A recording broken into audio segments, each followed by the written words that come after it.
Assalamu alaikum. Area of a circle is pi r square. But how does it come? Let's see. First we divide this circle into 4 equal sectors. Now we arrange this sector into 2 equal parts like this. This shape is resemble a rectangle.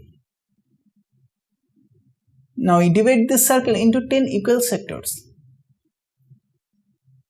and arrange this sector into 2 equal parts like this. This shape is more resemble a rectangle. So, if we divide this circle into more smaller sectors, then every time we will get more like a rectangle. Like this way, if we continue divide this circle into more smaller and smaller, then at a time we will get complete rectangle.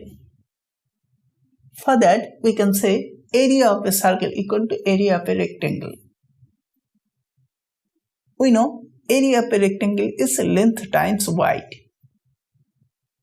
Can you say what is the width of this rectangle? It's radius of this circle. Suppose radius is r. So rectangle width is r. Again say, what is the length of this rectangle?